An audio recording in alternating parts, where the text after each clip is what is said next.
episodio del Trueque, que es una iniciativa para que escuchemos un poco los estudiantes y las estudiantes que pasaron por nuestro instituto para conocer un poco de la experiencia de lo que es IPECAL, ¿no? Los estudiantes y las estudiantes que pasaron por nuestro instituto para conocer un poco que si quieres, de la experiencia de lo que es IPECAL, puedes contarnos un poco hoy estamos quién eres y cómo Andrea. nuestro instituto. Yo soy Andrea Castillo Bustamante.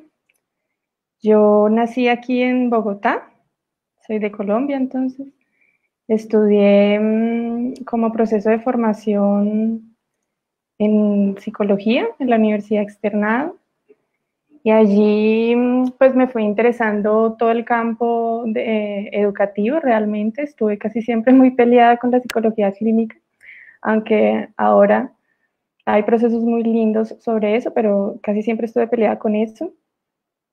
Y también estaba como interesada por el mundo indígena, en un principio como desde una perspectiva un poco académica, pero después al ingresar al IPECAL, que fue, no duré tanto en pasar de la universidad al IPECAL, de comenzar como mis estudios de posgrado, eso me dio como herramientas para hacer una lectura un poco más detenida y reflexiva en cuanto a un aprendizaje que comencé a vivenciar sobre el mundo indígena, que se daba más de una manera como personal, con necesidades como más personales, porque no entraba con la intención de entender desde la panorámica cómo funciona el mundo indígena, sino que quería y quiero rehacer mi mundo y mi vida a partir de ese pensamiento.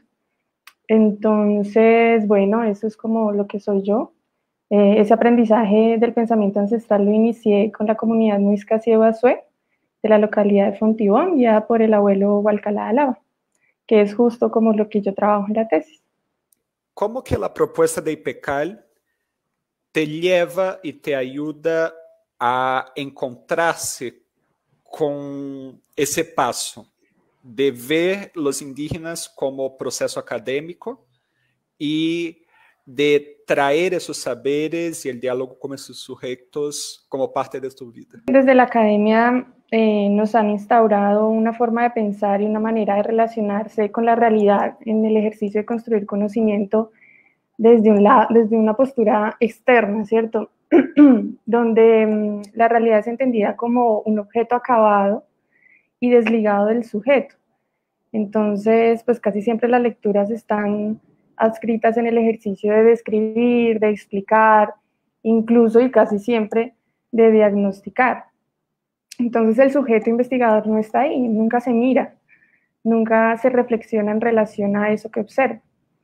Entonces el IPECAL como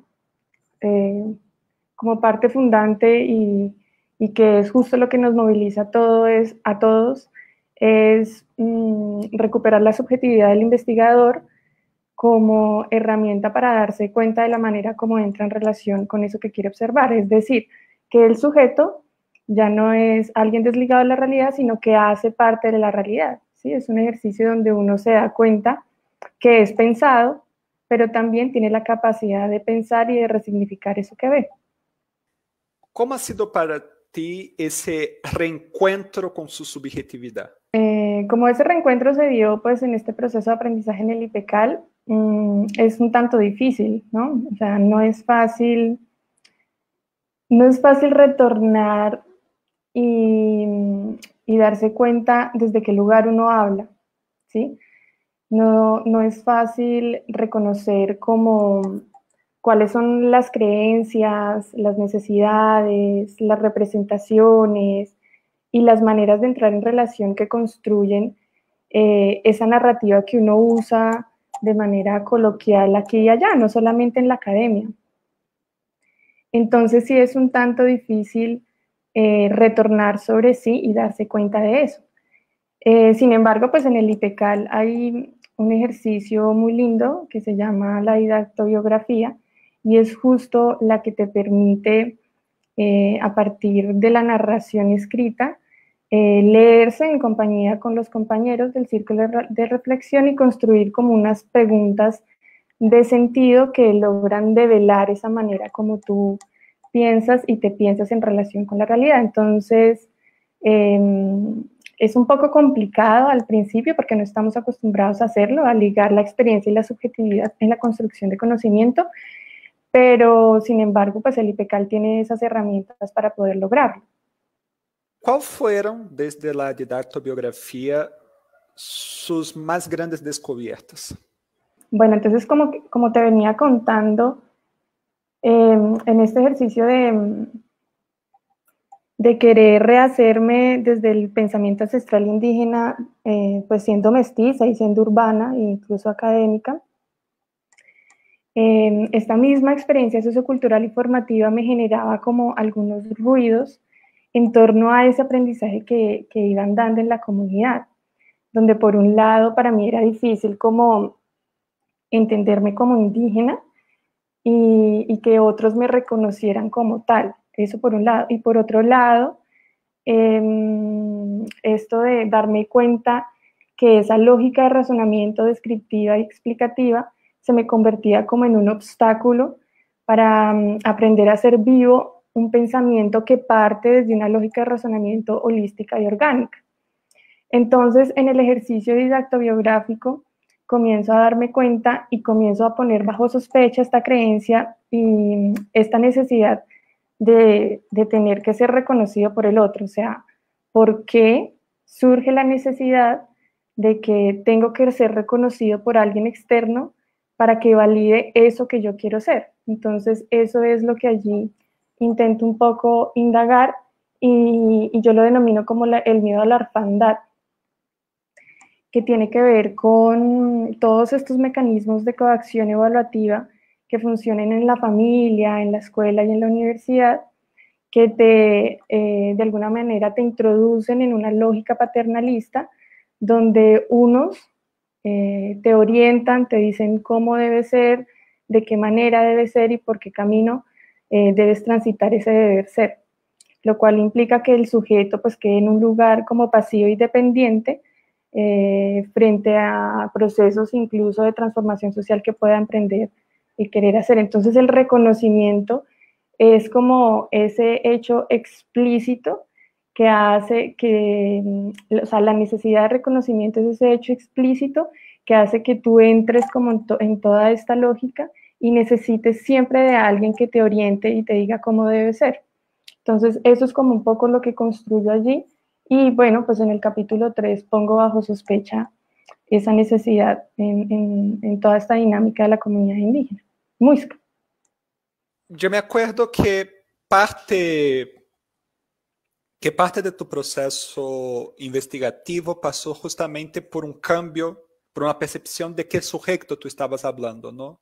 De que no estabas hablando del indígena que estaba en el marco constitucional colombiano, pero desde personas que estarían siendo consideradas ante la mirada del otro como mestizos, pero que, sin embargo, buscan ese encuentro con una cosmovisión que les tiene más sentido que las cosmovisiones occidentales, urbanas, etcétera, etcétera, etcétera.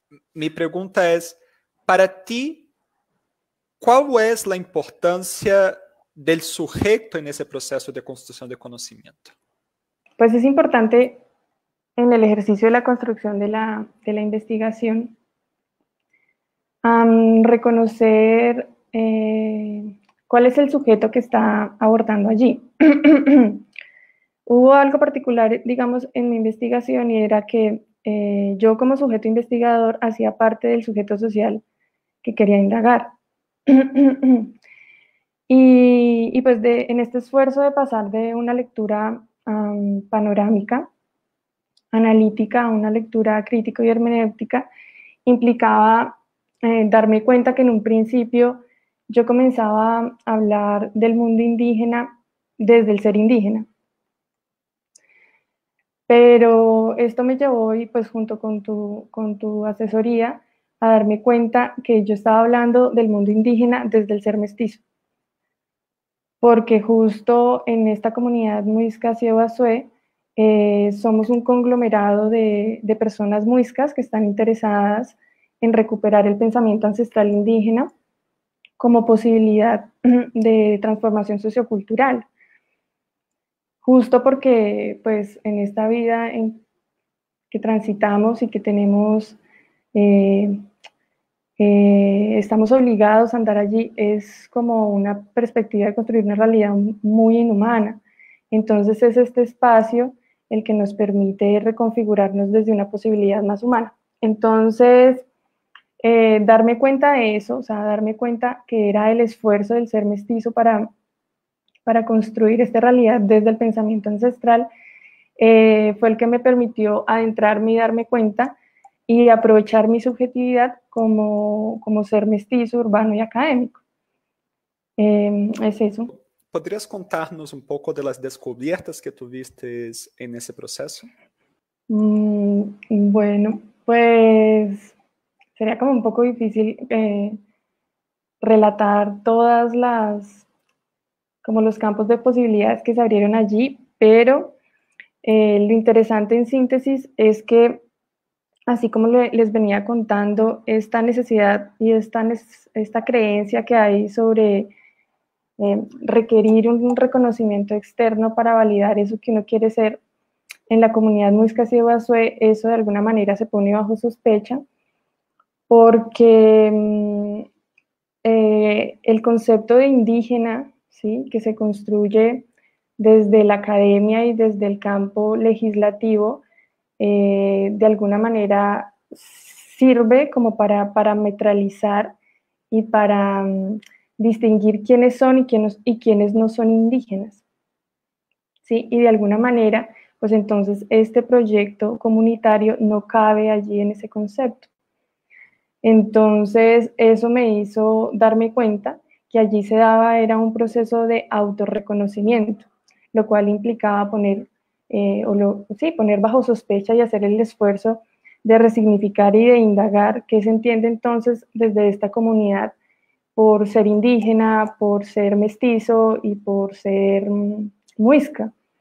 Entonces, esto allí me hizo dar cuenta que desde la comunidad el ser mestizo es sencillamente la oportunidad y tenemos la capacidad y el derecho de rehacernos desde cualquier tradición, porque tenemos las capacidades o podemos desarrollar las capacidades emocionales y cognitivas para lograrlo, lo cual implica un esfuerzo procesual que no se da incluso en la vida de un sujeto, sino que es un proyecto comunitario que requiere mucho esfuerzo intergeneracional. Entonces, desde ahí partimos por lo que significa ser mestizo.